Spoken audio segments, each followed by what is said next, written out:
The majority of Netflix original shows can be described as prestige TV, but when it comes to film, the approach seems to be quantity over quality.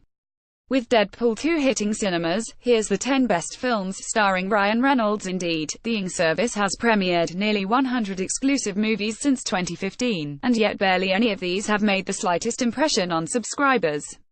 Among the cliched indie fare, lame comedies and forgettable dramas that would previously have gone straight to DVD, there are some hidden gems. Here's a look at 20 Netflix original films that are actually worth watching. Beasts of No Nation. Where better to start than the powerful war drama which briefly suggested Netflix film output would maintain the same high standard as its TV shows. The harrowing but gripping story of a young boy who becomes a child soldier in the civil war of an unnamed African country, Beasts of No Nation features a mesmerizing breakthrough by teen Abraham Attar, and a powerhouse performance from Idris Elba, who plays a terrifying warlord. The Fundamentals of Caring. Based on the 2012 novel by Jonathan Evison, this Sundance hit sees the ever-charming and seemingly ageless Paul Rudd play a caregiver, hired to look after Craig Roberts' Trevor, an 18-year-old boy diagnosed with muscular dystrophy. Avoiding the cloying sentimentality that you may expect from such a premise, The Fundamentals of Caring is instead a spirited comedy and road movie, which, like recent US sitcom, Speechless, tackles disability with humor and grace. Okja. In the running for the title of Netflix's greatest original film, Okja is the Babe on Steroids tale of a South Korean girl's attempts to save the life of her best friend, a genetically engineered super pig. A maniacal Jake Gyllenhaal and ice-cold Tilda Swinton are just two of the villains trying to tear them apart, in a heartwarming mix of sci-fi, action and satire, which may inspire even the most fervent of carnivores to turn veggie. The Babysitter. Much better than any movie directed by Joseph McGinty Nicol, aka MCG, and starring Bella Thorne has a right to be, The Babysitter is one of those rare horror comedies that manages to bring together both the scares and the laughs, as well as copious amounts of blood. This unashamedly trashy film centers on a 12-year-old boy, who finds out that his seemingly good-natured babysitter is in fact the ringleader of a demonic cult. The Meyerowitz Stories. Directed by indie darling Noah Baumbach, The Squid and the Whale, Francis Ha. The Meyerowitz Stories is an intergenerational tale about a dysfunctional family that gets together to celebrate the artist's father's career.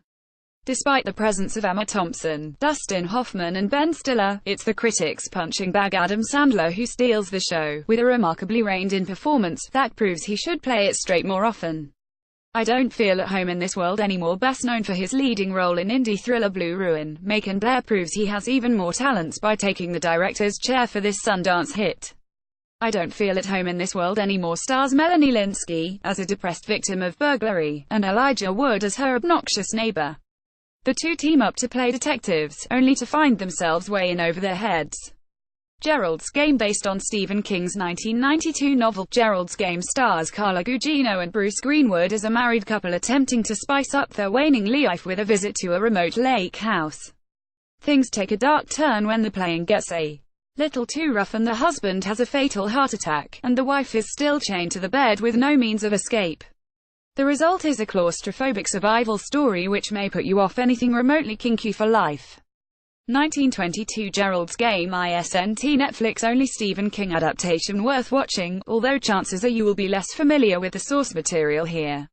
Published in 2010 as part of the Full Dark, No Stars collection, this short story sees a simple rancher Thomas Jane manipulate his teenage son Dylan Schmid into killing his own mother Molly Parker. Six Balloons. Broad City's Abby Jacobson and the less objectionable Franco brother, Dave, take center stage in this drama co-produced by actor Channing Tatum. Taking place over the course of one night, Six Balloons sees Franco play a heroin addict. His sister, depicted by Jacobson, along with her 2-year-old daughter, spends the entire evening driving across Los Angeles in search of a detox center. Win it all. Hot on the heels of his acclaimed anthology series Easy, Mumblecore director Joe Swanberg continues his Netflix affiliation with this low-key comedy drama. Here, New Girl's Jake Johnson plays a gambling addict who must somehow recover money that he spent, which belonged to a prisoner who is about to be released. It's an entertaining watch that proves the usually aimless Swanberg can actually make a film with a plot.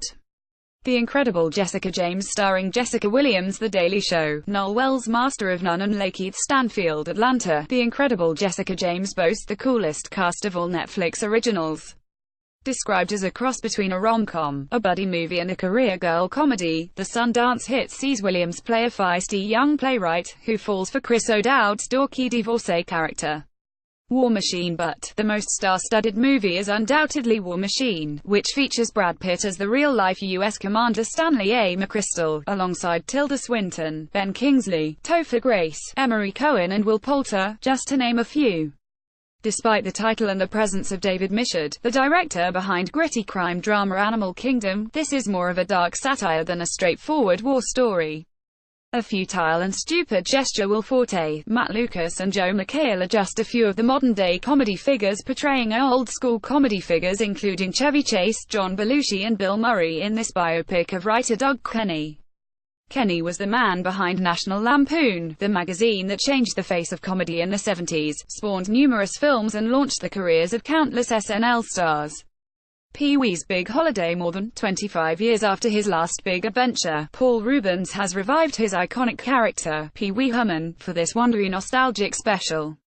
This time around, the much-loved man-child heads out on his first-ever holiday, with the likes of Joe Manganiello, Magic Mike and Alia Shawkat Arrested Development joining in on the unashamedly silly and surreal fun.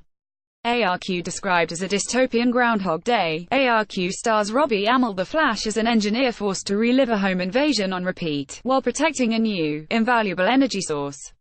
The time-looped sci-fi packs plenty of little twists into its modest 88-minute running time, while Amell proves HES more than just a pretty face with a strong lead performance. First They Killed My Father. The controversy surrounding the casting process of First They Killed My Father overshadowed its release. The film is an adaptation of Cambodian-born U.S. human rights activist Loun Jung's memoir. But, after the self-indulgent By the Sea, director Angelina Jolie returns to form by tackling this hugely difficult subject matter in a sensitive and empathetic manner. Happy Anniversary. Best known for playing the enjoyably ridiculous Gene Ralphio on Parks and Recreation, Ben Schwartz proved he could do charming too, in this low-key indie rom-com. Also starring Netflix regular Noel Wells' Master of None, the incredible Jessica James, Happy Anniversary explores the ups and downs of a couple who now face the make-or-break point in their 3-year relationship. Little Evil. Another Parks and Recreation graduate, Adam Scott, takes top billing in this horror comedy described as a cross between Problem Child and The Omen. Scott stars alongside Lost's Evangeline Lilly, as a newly married man who starts to suspect his 6-year-old stepson may just be Beelzebub himself. First Match. Spandex-clad dramedy, Below, ISNT. The only Netflix original to focus on the world of women's wrestling. Released earlier this year, this feature-length coming-of-age film stars Elvira Manuel as a troubled foster child, who joins the boys' wrestling team in an effort to reconnect with her distant father, Barry. Following in the footsteps of Southside with You, Barry was the second film released in 2016 to focus on the early life of Barack Obama. Newcomer Devon Terrell portrays the future POTUS, as a 20-something student at Columbia University in a smart and well-observed alternative biopic. More, the 10 best detective shows on Netflix. More, 10 Netflix titles to watch on Teacher's Day. More, terrifying TV, the 10 best horror shows on Netflix.